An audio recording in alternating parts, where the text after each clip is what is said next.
Okay, man, it's Friday. We are at Indy MotoAmerica Junior Cup Round 2 for Max Van. Hooked up. Yeah, it's 8 o'clock in the morning. Yeah. It's cold out, isn't it? It's like 50-something degrees. It's cold. It's going to be a nice day, but our first session's at 8:30. So team orders are this. Yeah. We take 0 chances from 8:30 to 9 o'clock. We need to do every single lap in that half an hour, right? Learn the track. Let's work on the gearing. We have a good guess in there right now. We think it's going to be good. But I need you to go out and do a couple of things, bring some feedback. The most important thing, though, first session is what? Don't crash. Don't crash. Yeah.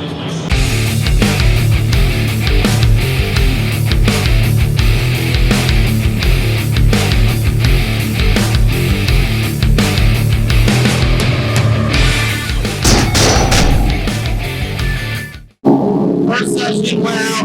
On the second lap, and I fell down. Who did you not listen to? My dad. What happens when you don't listen to your dad? Crash. Or make a mistake. On the second lap. On the second lap. What are we doing now? Getting the bike, fixing it. Getting ready for qualifying oil.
Okay, you already saw the little leader. We shot some B-roll at the racetrack. Caleb put that together, and you already know. Yeah.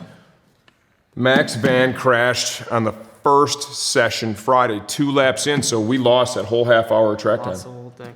The whole time we've been riding, how many times have I told you not to crash a motorcycle? 2 times. 2 times. The first time you listened, that was at Grattan Raceway when Jimmy rented the track for his bachelor party, right? Half hour cars, half hour bikes. Yeah. You did 27-200 Ninja 400 real fast.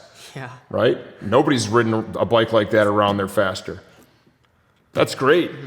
You know, the second time was at Indy, and you already know what happened. It was a light crash, but it was enough that we couldn't fix it and get them back out there right away. So we lost that first half hour. Yeah. That is what it is. Brand new racetrack, and that put us behind the 8 ball at the beginning of the weekend, too. It also put a lot of riders behind the 8 ball because I think 8 or 9 out of the 20 riders in Junior Cup that session all fell down, and it was all in the same 2 corners. Turn 2 and turn 7. I crashed in turn 7. Yeah, let me explain to you. When it's really cold out and there is 0 rubber on the racetrack, you know what you need to do? You need to slow down. You can't take more than the racetrack is going to give you. You tried to take a little extra. Some of the other guys tried to take a little extra, and guess what? You all fell down. Yeah. And what I told the kids at the track, too, right? Little Mr. Joseph Lamandry Jr. was pitted next to us, and he fell down, too. Yeah, same. I said, if you guys are all stupid together, it doesn't make it smart, okay? Yeah. Because nobody listened. No. Half the field didn't listen. No big deal. We got you guys all back out there. Let's talk about moving. That was a challenge because of the corona apocalypse, right? There's a big mask mandate at Indianapolis Motor Speedway. We wanted to obviously respect the organization and the venue. So we had to, wearing masks, take stuff from P1 parking and push it and wheel it all into the garage space that we had. And that was a little bit of a chore, but we came together as a team. We got that done. Friday, you already know what happened Friday. We had a little fall, and then we got him back together. He went out there and Q1, I qualified like donkey butt. So wasn't great. I think I qualified 15th, which was terrible out of 20 riders. Yep. I'm pretty sure, or a little bit over 20, whatever it was. Yeah. It just wasn't good at all, and I was pretty disappointed in myself. And during Q1, I kept exceeding the track limits coming out of the last corner, like every lap, like I did throughout the whole weekend. But and they took, You didn't learn that lesson, yeah, did you? and they took all my laps away, and I was able to come in with like 1 minute to go, and I was able to finish one more lap. I think you got a 56.5.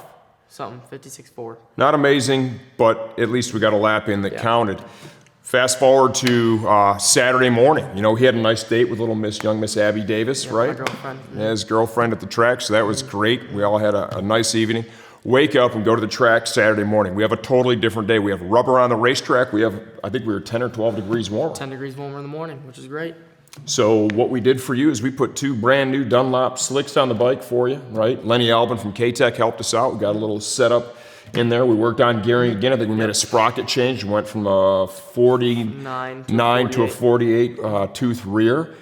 And this is a bummer, but he was able to significantly improve his time to a 54 flat, which would have put you like, what, 9 or 10? At the time, it was 8th, but then they took my laps away because I was exceeding track limits again. Yet again. So- Yeah, that was a disappointment, you know, because what we've learned here is qualifying is huge. Yeah, 100%. That's what it is. That's the whole game. That is, technically. yeah, that is a big part of the game. You know, maybe if you ride like Rocco Landers, you know, Rocco, but he would never qualify 15. No, Rocco.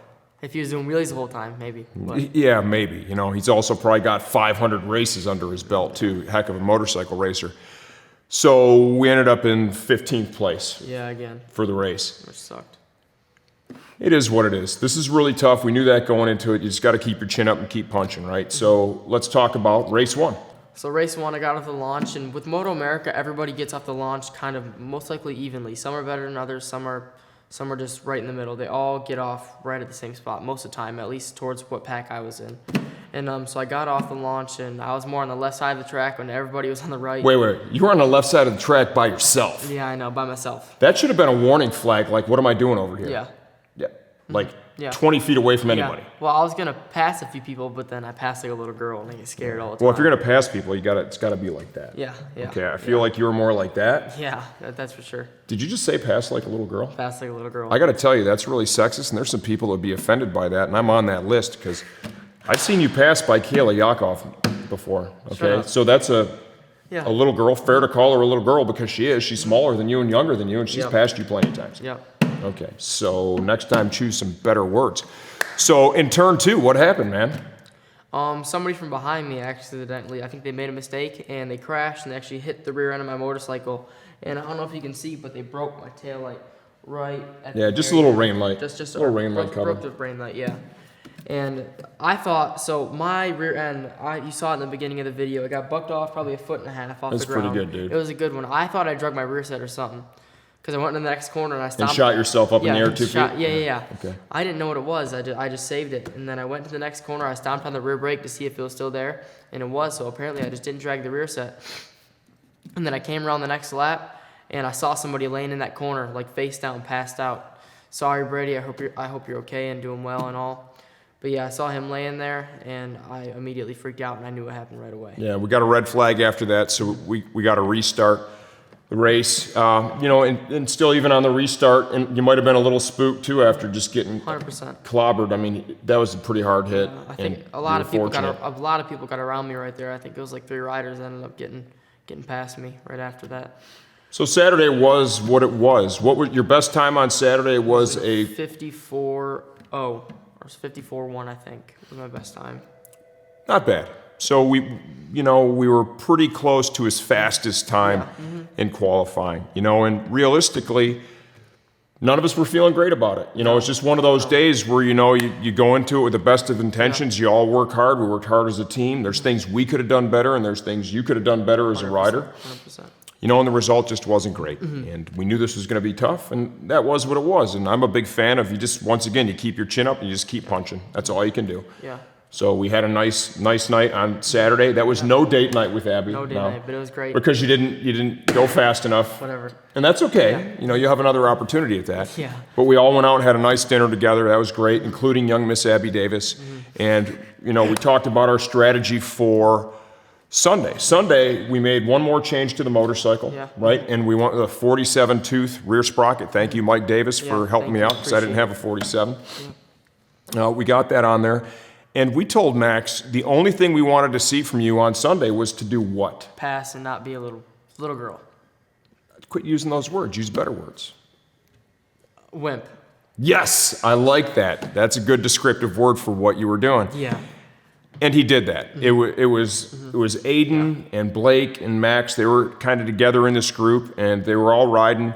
They were all riding fast, right? Aiden got the better of everybody. Max ended up getting DQ'd because he kept going over that pretend white line coming on the straightaway. But rules are rules. Yeah, and I was right behind Blake Davis, which is my girlfriend's brother. So it would have been amazing to actually beat him and just say, "Hey, I'm kissing your sister after the race, and I still beat you." So it's that's all harsh. Fine. It's all fine. But yeah, it just would have been cool, and I knew I was gonna get you, buddy, if you're watching this. I knew it was buddy, gonna happen. if he watches this, you just need to understand now there's a picture of you on his dartboard. Yeah. Okay, he's gonna whoop you at Laguna. It's not gonna be great for you. I wouldn't have said those things, but now we're gonna publish all that. We'll see. You did really good, and you came in, you were pretty fired up about the penalty, and my first words to you were what? It doesn't matter, man. I mean, I did a 53.0, which was the second fastest out of the group that I was in, which is all right. Yeah, Aiden went a little bit quicker. 52.9, something like that. Yeah. Aiden was quick right out of the gate on Friday. Aiden was really quick right out of the gate on Friday. Yeah, it was really Qualified like 8th or 9th, which is very good. Props to you, Aiden. That's awesome. Yeah, that was solid for sure. But he did what we asked. We asked him to get into the group and engage. So moving forward, now what we're hoping to do is to get into that bigger group that is behind the leaders. That is 10th to 3rd right now. So that's going to be my goal for Laguna. Well, I think it's going to be around 10th to 4th or even 10th to 1st, to be honest. So we'll see how that'll go. Yeah, it's hard to say when you got Hard Rocco out there, to say. though. A lot of times it seems... If Rocco doesn't go, I mean, there's I think I got word today. It sounds like Rocco is going to be there. yeah, that's cool. Yep. So it sounds like he's going to be there. Dominic Doyle, too. He was riding he rode fast. great He rode at awesome, too. Indy, too, no doubt. I want to give a big shout out to the people that we pitted with, Joe Lamandry and his son, Joseph Lamandry Jr. Great people. Little Joe, man. Yeah, he Joe's was fast. ripping, dude. Joe was fast. 51.4. Yeah, something like that. He was inside of a second of the winner. Of Rocco, yeah. That is sweet, man. He's got a couple of rounds under his belt at this point, and you can see that he's really built up and just going fast. It was great to spend time with them and several other people. Thanks to Artie Hawkins for coming out to help. My man Dave Bavel, 100%. Mom, Sophia, my girlfriend, for all the support. Yeah, it takes a lot of work to pull this off, man. 100%. More than 2 people for sure. Me and him could do it, but it would not be worth it. Well, it'd be worth it, but it would just It'd be a lot of work, and we would get it done because nobody can outwork your dad. Yeah. So this Sunday, we're all piling in the truck, right? We got the trailer hooked up, and we are driving 2,500 miles to Laguna Seca. Yeah, it's gonna be sweet. Gonna be awesome. That's going to be a good time, man. We're going to be a little shorter on crew. We're going to have my man Dave Bavel's going to fly out and help us. My brother Jimmy Fox of course, Jimmy was there with us at Indy. I think I forgot Jimmy. Yeah. Jimmy was out there helping as always, helping with the data and everything else. Jimmy's he's getting married this weekend. I'm standing up in the wedding, actually. So is my daughter Sophia. He's getting married this weekend. He's going to review the data over FaceTime, right? Stuff young people do. I don't know much about FaceTime. I'm not really into that. But he's going to do that. And then my friend Rick Choate, right, works with our distributor Helmet House, one of our favorite partners in business. Rick's going to come in and work on the crew too. So we're going to be a little short-handed, but we're going to get it done.